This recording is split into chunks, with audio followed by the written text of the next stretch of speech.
Alright, so before with the drawings, class, everybody take a look up here. Eyes up here. Okay, I told you to Ignacio, Livingston, Siddharth. Guys, you want to pay attention up here. Alright, everybody, eyes up here. Okay, this is real important.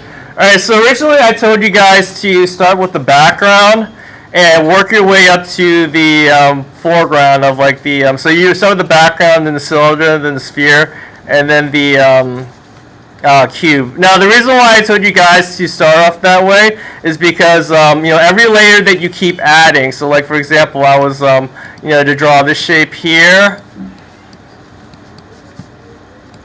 and then I was going to draw like another value over here. Oh, let me make another one. So that was going to be my, I'll set that off as my, this is going to be my darkest value. That's my darkest value. And then as I'm moving, like, if I draw more values here, that'd be my gray. And then I do one more with the white. So yeah, just pretend I'm like drawing like different values in my drawing here. I'm just doing it real quick, but if you look in your the layers window, just like how we did for your warm up, what's gonna happen is, oh, that's a point there. That doesn't count. All right, like this right here. Yeah, that's in my very back of the picture, and then this next gray here, that's on top, and then the white's on top. So basically, every time you add like different values, different colors, it's always going to go one on top of another. Okay, so that's kind of why I told you guys to work from the back to the front. But you have a couple of different options though. Like let's just say I wanted to work on this sphere in the front. Okay, so you can kind of like be more open-ended with the values and the shading, but you just have a good understanding of the layers. So for example, like right here, let's just say I wanted to do like this gray here. Alright, so just remember you're going to use the eyedrop tool, eyedrop the color. So now it has the fill. And you can hit Shift X to flip it around so it's just the outline. And I'm just going to trace the shape here. Okay, so this gray here is going to be in the front. I'm going to go all the way around here just for like that gray area. Okay, and then I'm going to flip it around. So I just did Shift X to flip it. You can hit that flipper.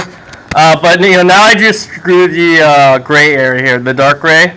Okay, now the next part I could draw is the next gray. So originally I told you guys to just trace around here the edges and trace around there on the edges. All right, but if you want to, you can just have it go all the way around too. So for example, I'm going to let me eyedrop this color first. So I'm going to get this gray, change it. Flip it. So I'm going to draw it here.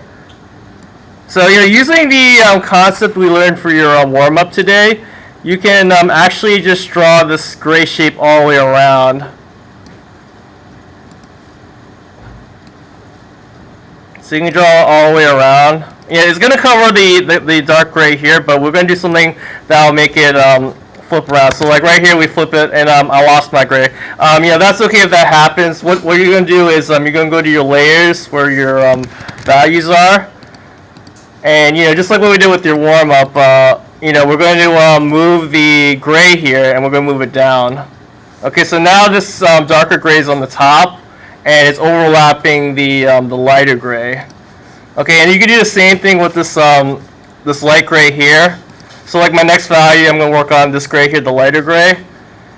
And you're going to follow the same idea too. You're going to make the, color in the shape. And since we're moving this to the very back, alright, since we're going to move this to the very back, you don't have to trace all the way around. You can just kind of skip around here, because it's going to go behind this gray here when I, do the thing that we talked about in the warm-up.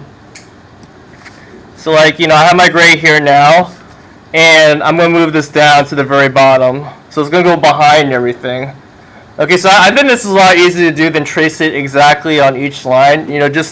I would do the values that are overlapping first, and then just work backwards, and you can just move everything to the bottom. Alright, now there is a quicker way of doing this too. So like, for example, if I'm doing this white next, so I'm going to use the eyedropper, the white. I'm going to trace it all the way around again. And again, you don't have to go all the way around to the entire ball. It's not exactly up there.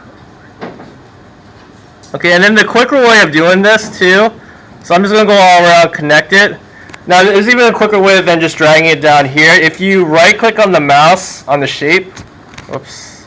Oh, you have to use the selection tool. So you click on your selection tool first, then you gotta click away from it. So if you, I don't have a right click on my mouse. Alright, so go back to the pencil. So if you right click on your mouse, I have to hold shift and click because I don't got right click on my mouse. But you hold shift, if you right click on your mouse, I gotta use the selection tool. So use the selection tool, select your shape, and you right click on your mouse. You're gonna have this menu here, and you go in the very bottom where it says arrange. You can click send back. Okay, if I click send back, if you look at your window, it just moved it automatically to the very back. So, this way is a little bit more efficient with tracing your shape. So, like, next part I would do is the ground here. So, I'm just going to do like this one section here. But as you can see though, like it's going to cover the whole thing, but I'm going to move it back again. And if I use the selection tool, right click, arrange, send back, it's going to automatically move it in the very back. So then, you should have that done there. I didn't include the shadow, so let me put the shadow here.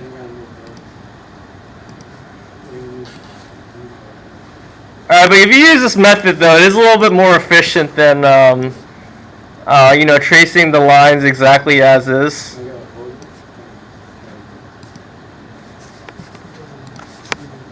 Alright, so I gotta click on this shape again. Alright, but yeah, that's how you should go about with the shading exercise. I think this was a lot easier than tracing it perfectly the way it is. Alright. You guys have any questions on this? Questions?